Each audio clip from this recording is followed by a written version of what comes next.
Hello everyone, this is Maffuman coming at you with a Starcraft Star Battle. We got a 6-on-6 shipbuilding action game with Girl Scouts Rule, the carrier, who's already warping somewhere. I guess he warps to right there. Boom. Wow, I guess he's winning the race just slightly. Alright. We got Drunken Yoda coming in as Guardian with his needle spines at 1, meaning he has some speed and a little bit of extra range for everybody.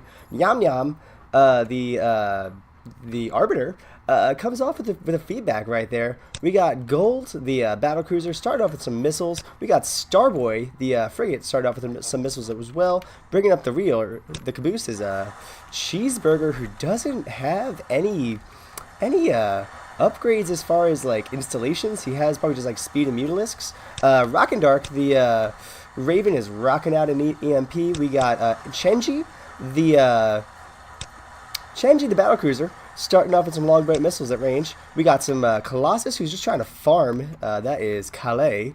Somehow Chenji is not a French name, but Calais is. So we're going to only pronounce some letters of some certain things. Back there we had a Guardian with some speed. We got Cheeseburger. He was trying to farm, but he's because he's an overlord, people just assume he has plague, which is stereotyping, but it also is not true in this situation. But it is kind of keeping Calais. I think Calais was like, okay, where's the plague? Well, I guess if there isn't a plague, I can push. And I guess he is gonna try to maybe do that right now. Rock and Dark, trying to avoid Yam Yam. Now Yam Yam does have a feedback. So the Rock and Dark has an EMP. The Yam Yam S has has actual feedback. So the energy war is 1-to-1. Ghetto SC, there he is. He has like just like some speed and I guess like upgrading some range and shooting more missiles more often. So he upgraded to, so he's shooting 7 as opposed to shooting 6 times. Mathematically, you can, if you upgrade, I guess somebody who's good at math, tell me quickly while I'm looking at the game. 6 upgraded 3 times, 81 times 6, or 60 times 7. One of those is larger. Kose, the Void Ray. Kose the Void Ray. Coming in with 1.96 speed, upgrading it 3 times, because that's all you need for a Void Ray. Doesn't have any blink, but he's pretty quick and speedy. Nyam Nyam is going to actually get in a little bit of trouble right here. He does feedback the Chenji, and the Ghetto SC does push away. He's actually going to move around so his missiles are hitting Drunken Yoda. Drunken Yoda cannot be healed whatsoever. We got 3 people on him right now. Is the Starboy going to be able to push enough the team away from everybody? Drunken Yoda, he's trying to do that Marine Micro. He doesn't have very much life right now, and he does get back. He was very hurt, and he's going to have to heal up a bunch. Starboy was in the area shooting his missiles, which are 74 times 6, which was enough to maybe scare some of the other missile boats away. Rock and Dark just trying to farm. He went all in with a EMP right now, so he has to make up that differential. He doesn't have very much range, he doesn't upgrade it at all, and he has 0 upgrades on his lasers, so his money is basically spent all into EMP. It's still the very first 5 minutes of the game, so it's not a critical match to try to, have to get one-shot farming, but this is, you have to also make sure that you do eventually, good EMP by the way, you do want to put money into your basic ability to make more money. Investing. Ooh, very quick little Dark Swarm from the Drunken Yoda. He decided to go for a Dark Swarm in order to, put a little area of missile blocking, because look how many missile boats there are. There's 1, 2, 3. We can count the Calais as a missile boat, and it also helps against Kose. Calais and Kose. Let's see, because English works. We got Gold pushing up. Doesn't have any abilities just yet, just trying to go for the farming. Money was actually, the money differential up here is actually kept pretty even, and 16 to 16 as well. There we go. Now we see some Dark Swarm. Blocking anything over, I think what it is it 4 range? Yes, 4 range. So those Tempests just kind of like stupidly walked into the loving arms of everybody up there. Because they couldn't see, so they couldn't shoot. Good way of blocking some damage. Ekvar Rach coming in with some Scourge. Gonna shoot them at Yam Yam. And he does have the Adrenal Overload as well, restoring 200 energy for the cost of 1500 life. Pretty worth it if you're going to do some extra damage to Drunken Yoda. Drunken Yoda is kind of overstaying his welcome right there.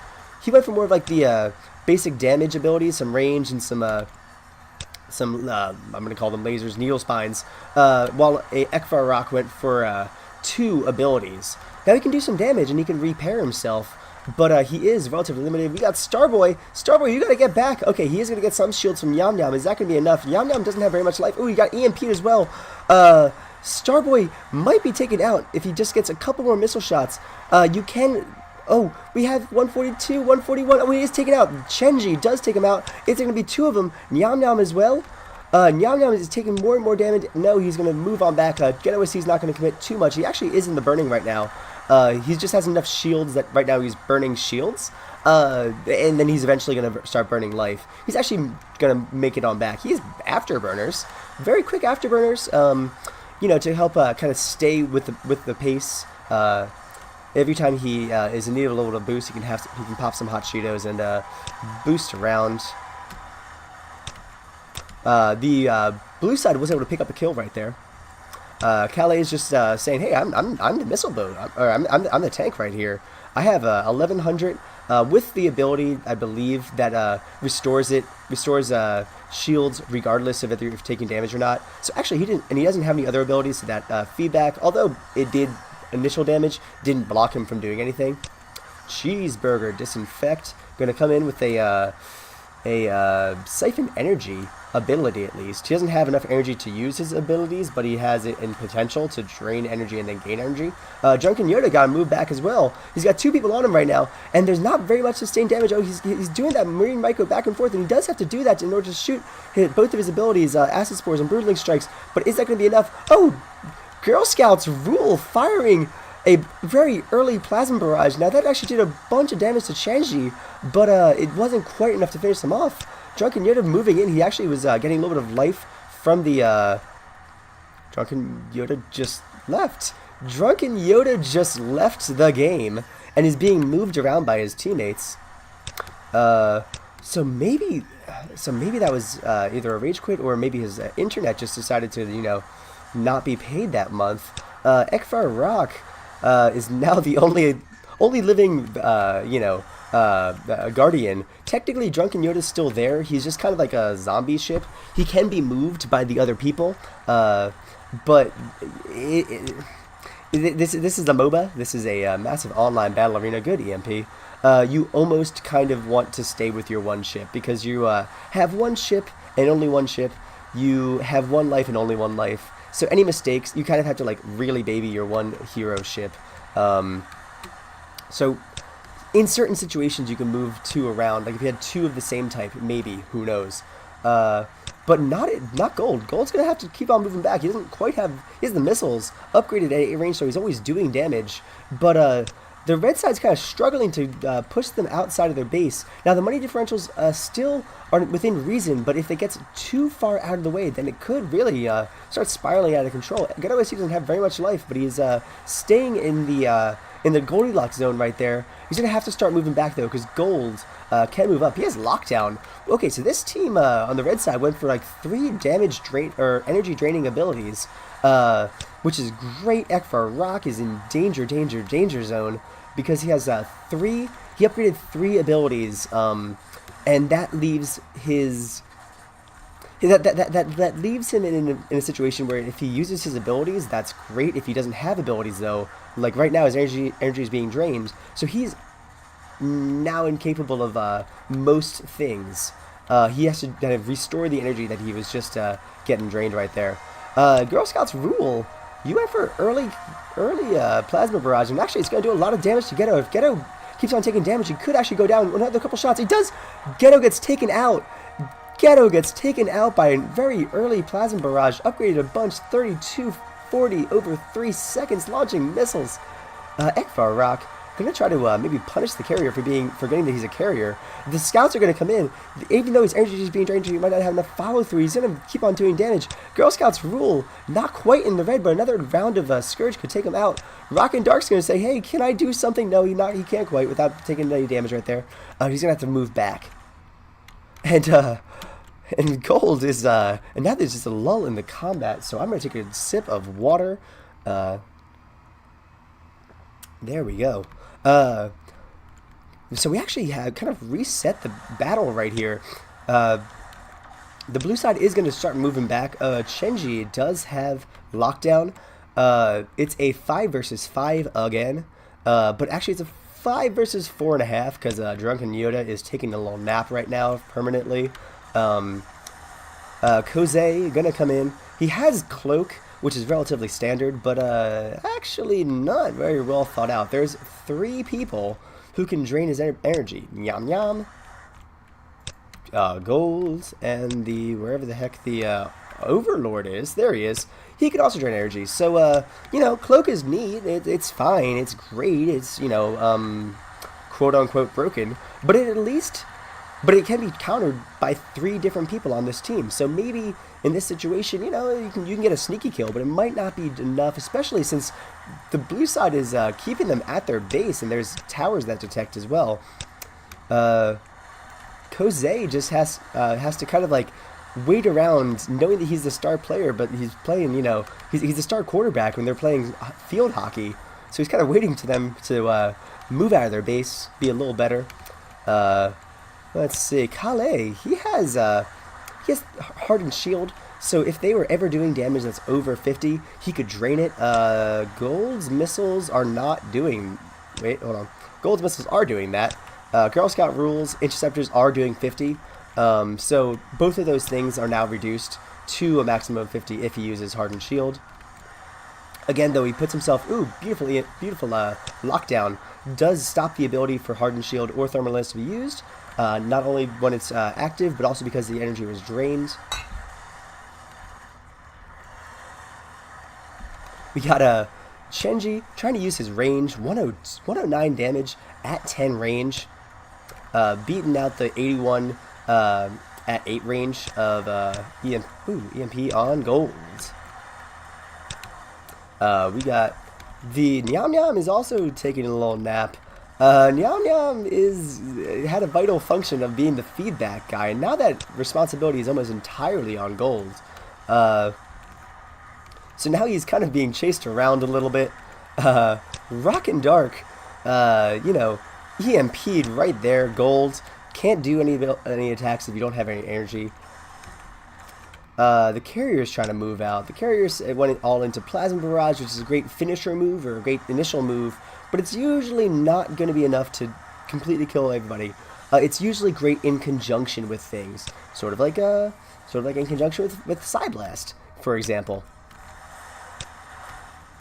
Let's see. Now the red side has had to stay in base for quite a bit, but the blue side really can't. Has to. Let's see. How rich are they? 652, 932. Oh my gosh, too much money for me to count. 178, and he's going back with 750. You actually can't use your money if you're dead. And good save by the Sky Furies. They were doing enough damage that Chenji didn't want to commit to another missile round. And the energy can be drained from Ekvar Rock, and he is. Now that's a place to use some Cloak. Cloak getting close enough to those Sky Furies to take them out.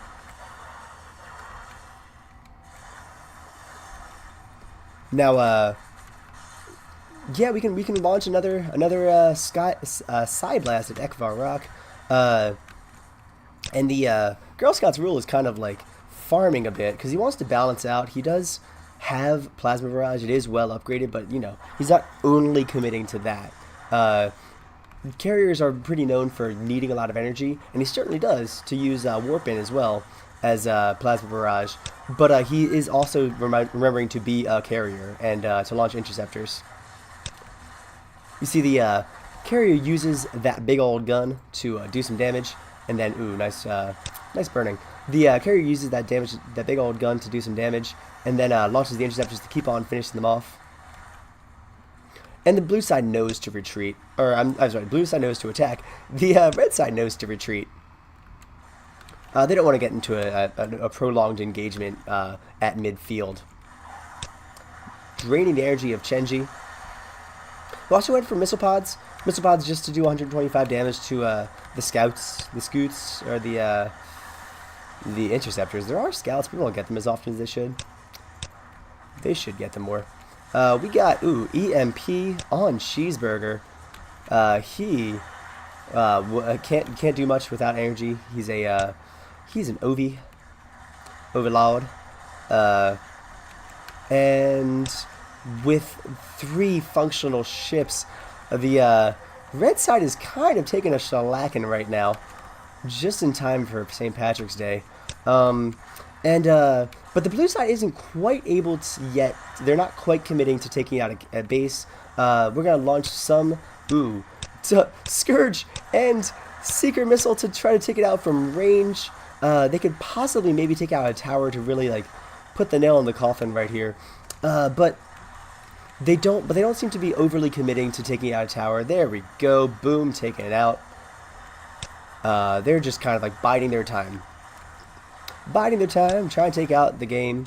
It's still 16 versus 16, and if you are, even if you, the player, die, you, the team, can get 16 points. Let's see. Scourge coming in, slapping around, booster gold. Ooh, more and more damage, and he does get saved by the command center. Koze, you were doing some damage, but you got a little bit too close to the tower right there. Now Calais is saying, okay, I might as well just stay here. I got some missiles, and I'm just gonna big old lunk of shields right here. And the other tower is taken out, and the blue side's gonna come in, and Drunken Yoda was a little bit outside the range. He was moved around. Yum yum. Drunken Yoda taking damage, and he's still alive. Okay, now he's dead. Koze, moving in, trying to take everybody out. Girl Scouts rule. Now he doesn't have like vortex or something like that, so he can only use his plasma barrage. He's being attacked right now. Diving, attacking. Koze taking out possibly the carrier. But is this going to be enough? We got an EMP, we got missiles, we got this carrier staying alive because of the automatic shield abilities. And Chenji is actually pretty hurt right there. One more missile could take out there. We are going to watch that. We are also going to watch the carrier. The carrier actually survives. Gold does take out the other battlecruiser, but the other battlecruiser is... Oh, he's going to survive a little bit. He's a little bit hurt right now. It's quite almost everybody dying right here. We got the battlecruiser trying to stay alive. He's being hurt. Oh, he is finally taking out the Colossus is also being attacked. Calais is a Colossus without any shields, which is putting us in a very dangerous position. We got the Raven over here as well. We got Cheeseburger moving in, doing damage. Yes, you can take a Seeker, and then you have to back on a heck out of there, and it was burned down. Calais is burned down as well. Calais is burning. We got Yum Yum. Yum Yum, who was dead, is now back alive. Feedbacking Koze. The entire blue side just dove. Koze is just going to go in there. He might be able to maybe take out the Overlord. He does. He's going to try to burn down Yum Yum Yum as well. And he is going to be shielded a little bit. He's feedbacking. Oh, he does take him out. Now the carrier shooting his plasma barrage at Koze. Koze has to maybe try to get out of there now. What just happened? We have the blue side. We have the commanding lead just diving in the deep end right there, and almost everybody was taken out. We were set from a 4 versus 3, or 4, 2 of whom who are zombie ships, to it is just me left, Koze. It's just me elfed. Lol, Ayup, and Yeo are the correct terms because typing is subjective. Now hold on. Now why can Yum Yum spawned a cute little observer buddy? If he's still playing, he should move his observer. The observer can detect any cloak shenanigans.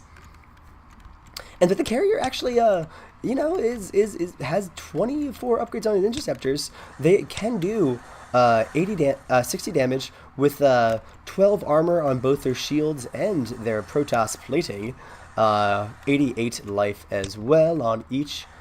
He has plasma surge as well, so his interceptors are still a threat.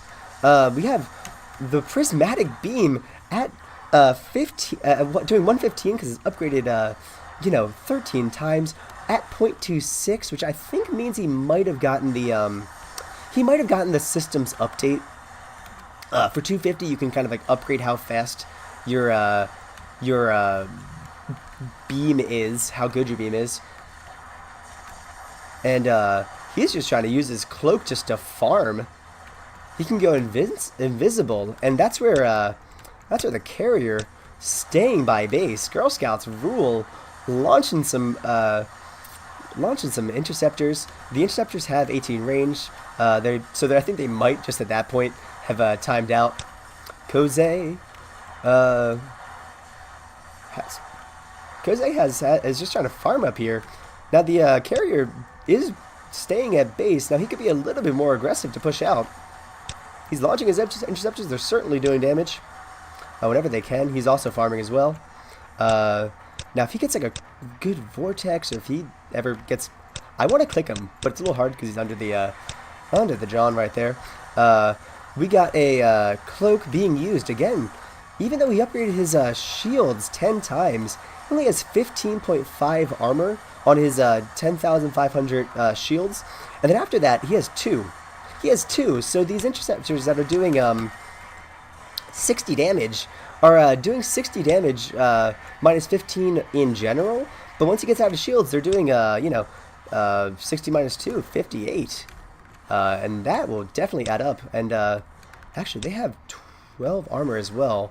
So Koze, who needs to also make sure he does remember to upgrade his, I guess Energy Nova is a good way of doing it. His beam. You can either choose to put money into doing the capital ship damage or the interceptor damage. He has to kind of do both. When he had more teammates, he could have more time to put into just capital ship damage. That's where he has 16, but he has to remember to do 6. So right now he's doing 28 damage, but 28 minus 12 every time his little cute little beam shoots. And that's why he has Energy Nova. Energy Nova is a great way of making up damage. Hi, cute little observer buddy. Wake up. Good morning. I wonder who's controlling that. If it's independently controlled. That could actually make a big difference, because the observer can detect any crazy shenanigans. Girl Scouts Rule also has some good old-fashioned Tempests, and he has energy. He has quite a lot of energy. He also has Vortex and Tempests. Defensive Tempests could be great. Koze really can't dive in because the command center, although it's depowered and only doing 20 damage at 8 range, is still a detector. There's no way of getting around that. So Koze can't just dive and expect not to take any damage. He's going to dive and try to do some damage, and if he keeps on going, he could do some damage to Girl Scouts Rule, but Girl Scouts Rule has interceptors flying all around him, and if he keeps on firing, there's a Vortex right next to the base. The Tempests are going to come in. Tempests are like well within their 18 range. Actually, they don't see him, so they're just kind of moving around. One of them gets swooped into it, but that's still perfectly fine. And we got the Tempest. They now can see him. Koze is going to keep on going. We got a Plasma Barrage. Oh, it was canceled. It wasn't canceled. It was just turned off because the cloak was turned on. Interceptor still staying on him, and possibly doing damage. He doesn't have blink. Doesn't have any blink. He only has 300 life. He's using his cloak, and his cloak does help him escape. He has what? 300 life? He has very little energy too. If he had any less energy, he would have been taken out right there. The interceptors almost just took him out because again, once the shield's out, he has almost nothing remaining. He has 2.6 speed, and the interceptors. Let's see if we can find one. See how fast they are. But he's at best keeping pace, so he has to rely on cloak, or rely on energy to get out of a situation. What is the cooldown of Vortex? A good question. It is less than 45. We'll click it next time to see what it's like. It is, I would imagine, like 80. 2 minutes? Who knows? Let's see if we got some Tempest going on. The Interceptors are doing that. They do move at 2.5 speed. 2.5 speed. The Kose is the fastest ship around, and he's moving at 2.06 plus the 4.48 because he's in that, he has that ability where the flux veins, where you're increasing by 25 because you're not being attacked. But if you're being attacked, it goes away back to the 2.06. So if he's within the range, the Interceptors can very much get him. Now, Girl Scout rules is like playing this correctly. He is trying to farm, but he's not getting too far. He knows that the Void Rays are very effective when you're in the middle, unsuspecting, and you don't have very much armor. And he can't do very much about not having very much armor, but Kose is going to come in. He's going to just go for the mothership. Go for the mothership right now and see how much he has before he has to retreat. And he's actually not even attacking. He's like, where was the carrier? Where did he go, George? Okay, now he's deciding to attack, but he already decided to attack when he has a lot less shield. Charge is being used, and he's draining energy. And if he gets within the range of the Tempest, okay, he's gonna take some damage. Vortex, he just flew into it.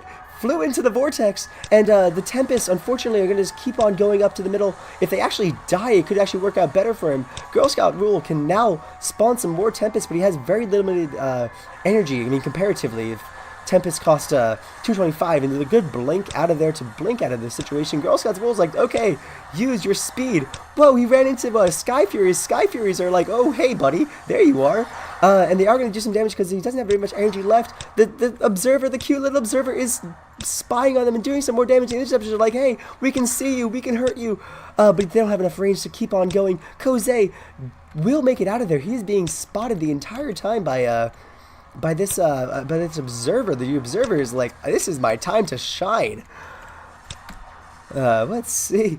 Again, with 1,400 life, he's going to limp back.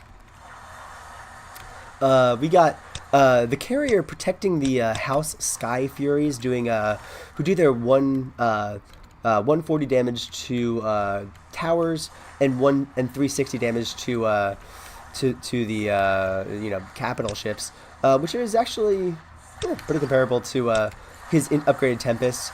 He has so many things that he has to invest his money into. Interceptors want to be good, have to put money into them.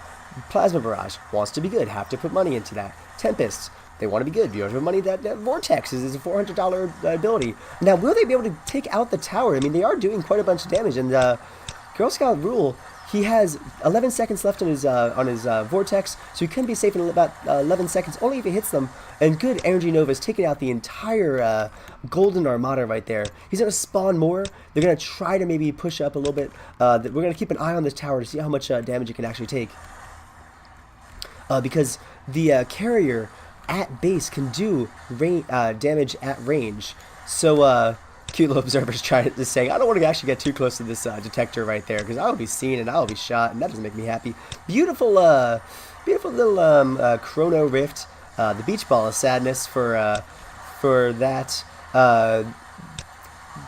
Girl Scout Rule gonna launch 3,000 damage. Now, again, when you don't have very much life, once you get out of shields, he has almost no life left. You got 700 life. The tower, which is still barely functional, was able to take it out. Was able to take out some Interceptors. The Interceptors are going to target and say, hey, that wasn't very nice of you. And he's going to launch some more Tempests. Tempests are going to try to maybe just finish it off. And if the tower had been gone, that Void Ray would have been gone as well. But the tower provided just enough cover for him to survive. The Void Ray's in a little bit of a conundrum here. He can't upgrade, he can't increase how far he's shooting. So his phase disruptors are always going to be at 6. His prismatic beam always going to be at 8. The Tempest always going to be more because they already are doing more. The carrier, okay, he even has 9 range on his particle disruptors. You know, if you ever get close, you're shooting little 16 damage, mostly for farming. But you know, it's more than 8. and there's nothing he can do about it. So he has to get close. He has to maybe blink to try to get close. He has to cloak to get close. Those cost energy. And everything that he can do now, if he can get close, he can use this charge. Charge is going to do more damage. He's going to cloak. He's going to try to do more. And there is a perfect vortex to take out that attack. Girl Scouts rules just trying to get on back to base, get back to the safety of the command center. Koze gonna use his little beach ball of sadness, and just use that to farm as well. Really great defense against interceptors, because it slows them down. They only shoot at, I think, like 2 range. So as long as you can do more than 2 range, which, hey, he can do more than 2 range. Okay, that's, of the few things that 6 is larger than, 2 is one of them. So he can outrange them a little bit. And with the beach ball status, that's going to be even better. Railgun shooting at 16 range. Kelly saying try all the abilities at once, which hey, if you have all the abilities, if you press all the buttons, if a cat walks over your keyboard and you happen to press some buttons, maybe you'll do some good things. Monkeys in a room creating vortexes. We got these House Tempests also flying in, but he actually can't protect them as well as Girl Scouts rule can protect his. And oh my gosh, look at those Tempests. 600 damage at 18 range. 600 damage against a person who's not a tank whatsoever. He has 1320 potential shields, but after that, I mean, that's nothing. So now we just kind of back and forth action while it's they're kind of just like feeling each other out. Koze has decided to just possibly just go for the base itself, not worry about the carrier, but they have to be worried about the vortex. It's the best way of getting around them. Great beach ball of sadness on all of those sad little interceptors right there. They're like, wait, come back. They're gonna try to maybe use charge. If he maybe is now about a little bit less than half. He's using Purifier Beam. Purifier Beam and a perfect another vortex. Now the Purifier Beam was burning energy. That's that's an advantage that the Void Ray does have. For 400 money, you can burn energy. And the carrier is the thing that's keeping him alive, his energy. That's a great way of doing it. And but he just was stopped by the vortex. Interceptors now going back to base. Bloop, bloop, bloop, bloop. Oh no, another beach ball of sadness. Oh no, another traffic jam. The as much damage as you can do to them is anything that is good right there. And that's just that's just messing with his pathing right now. Let's see what the carrier can do is just keep on that offensive. The Tempest can definitely take out the tower, and that just eliminates places for the Void Ray to hide if he's ever hurt. And if the carrier can get all the way up to the base, take out the tower, and then possibly take out the mothership, then you win, because the way of winning is just killing the mothership with the command center. And the Void Ray just can't match the range, so he has to get lucky and get sneaky. Of course, they're going to move at 1.35 speed, so, they're going to kind of turtle time it up there. But, slow and steady could move up. Let's see. Girl Scouts rule using Plasma Surge. Plasma Surge recharges up to 125 shield points to each friendly unit in the target area. Affected units have their maximum speed amount increased by 25%. And their shield armor increased by 5 for 20 seconds. So it helps them survive a lot longer. It helps the interceptors chase for longer. It helps the Tempest shoot for longer. And it makes the Void Ray, who already has a tough little climb ahead of him, really have to hunker down and take even more damage, putting at more risk of a well-placed plasma barrage. There we go. Interceptors coming on in. See 115 life instead of which is an increase from what they had. Kose coming in. Now if he can blink, he could catch up to Girl Scout's rule, but then he wouldn't have any defense against the vortex right there. He does use his purifier beam. He's not close enough to actually use, and there we go, the very last little tail end of it. He's going to try to use it. He does blink. He blinks away. He blinks in just enough time to burn. He has a charge on him. The carrier is being attacked. He's burning down, and really you have enough life to. Oh, he does get taken out, and that was a very decisive one mistake. It can decide the star battle. I hope you guys enjoyed this. I actually just got a new recording software. Hopefully get more and more casts out to you guys. Press like, press subscribe. We are doing Starcraft Star Battle all the time. And send your replays to Maffuman Casting.